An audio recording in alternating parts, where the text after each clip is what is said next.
The sun blazed over the golden fields outside Willow Creek, where a sleek black sedan sat stranded on the side of a quiet country road.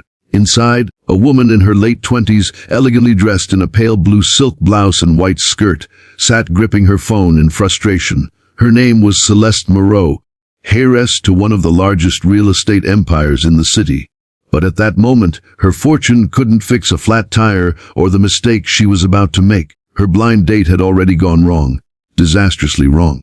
What began as a harmless attempt at finding someone normal through a matchmaking app had ended in humiliation. The man she was supposed to meet had recognized her last name, bragged about her wealth over dinner, and then stormed out when she refused to invest in his failing business. Now, stranded miles away from town, her phone battery flashing red, Celeste sat alone, tears of anger and exhaustion welling up in her eyes.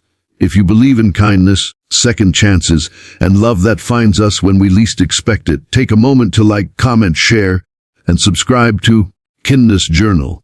Because today's story will remind you that sometimes life's biggest detours lead to the heart we were meant to find. Celeste stepped out of the car, her heels sinking into the dirt shoulder. The vast openness of the countryside made her feel strangely small. No skyscrapers, no noise, just wind brushing through golden wheat. A few distant houses dotted the horizon, and for the first time in years she realized she didn't know what to do. A car honked in the distance, and she turned to see an old blue pickup truck pulling over. A man climbed out, tall, broad-shouldered, wearing worn jeans, a faded gray t-shirt and boots coated in dust.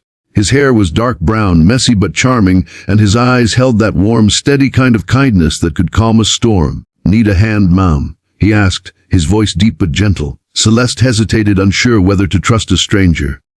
"Yes, I got a flat tire and my phone's about to die," she said, embarrassed. He nodded, grabbing his tools. "Name's Liam Carter. Live just a few miles down. Don't worry, I've changed worse." As Liam knelt to work, Celeste noticed the way he moved. Patient, confident, never rushing. He didn't try to make small talk or impress her. When he glanced up and caught her watching, he smiled, a small, genuine curve of his lips. In less than 15 minutes, the car was fixed. Celeste offered him money. Instinctively reaching into her designer bag, he shook his head. "No need. Just glad to help." But when she insisted, he chuckled softly. "Tell you what, if you really feel like repaying me, stop by Carter's Diner sometime. My sister makes the best peach pie in the county." Something about the way he said it, with quiet humor and no hidden motive, lingered with her long after he drove away. Two days later, Celeste found herself parking outside a small town diner painted in cheerful shades of red and cream. She told herself she was just being polite, repaying a good deed.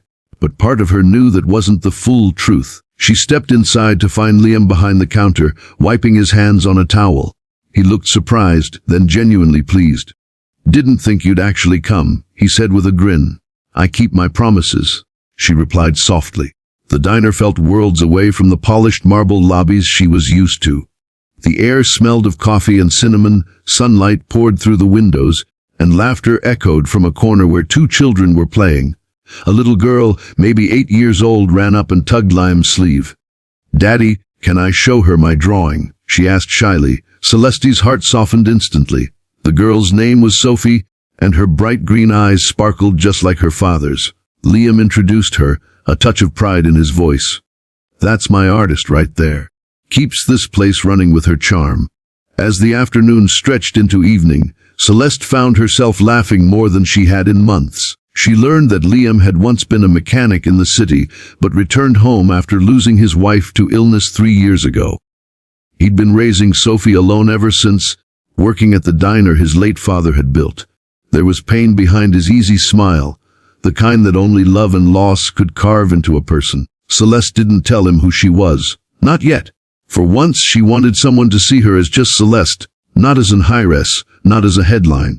Over the next few weeks, Celeste returned again and again. Sometimes she brought flowers from the city, sometimes books for Sophie, who adored fairy tales. Other times, she simply sat at the counter sipping coffee, watching Liam flip pancakes with that quiet strength she couldn't stop thinking about. Slowly, the walls she'd built around her heart began to crumble. But fate, as it often does, had other plans. One afternoon, as Celeste was helping Sophie color at a booth, A sharp voice sliced through the air. "So it's true," came the sneer. "The city princess is hiding in Willow Creek." Celeste turned to see Vanessa Harlow, her father's business rival's daughter, and the last person she wanted to see. Vanessa smirked, pulling out her phone. "Wait till everyone finds out the Moreau Heiress is playing diner girl. What would Daddy think?" The words hit like a stone. Liam, standing behind the counter, froze. "Moreau," he repeated quietly. Celeste's throat tightened. The truth she had tried to delay finally caught up. She stood, tears welling in her eyes. "I was going to tell you," she whispered. "I just wanted you to see me first." But Liam's expression was unreadable, hurt mixed with disbelief. "You think hiding who you are makes you real? You're from a world I'll never fit into, Celeste." Without another word, he turned away. Celeste left the diner that evening feeling like the world had tilted beneath her. Her secret, her hope, shattered. Back in the city, everything felt emptier than before. Board meetings, luxury cars, lavish dinners, none of it meant anything anymore. For weeks, she stayed away from Willow Creek, though every sunrise reminded her of Liam's kindness and Sophie's laughter. Then one morning, while scrolling through local news, she saw a small article that made her heart stop.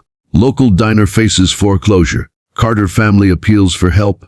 Celeste didn't hesitate. She drove back to Willow Creek the next day. When she arrived, the diner looked tired, half the windows boarded, and a for sale sign stood in the yard. Inside, Liam sat alone at a table, head bowed, papers scattered in front of him. He looked up as she entered, startled. "Why are you here?"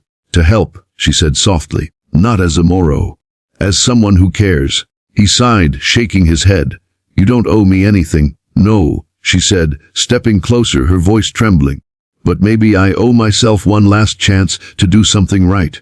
She placed a check on the table, not from her father's company, but from her personal savings. Enough to save the diner, rebuild, and give Sophie the stability she deserved. Liam stared at it, his jaw tightening.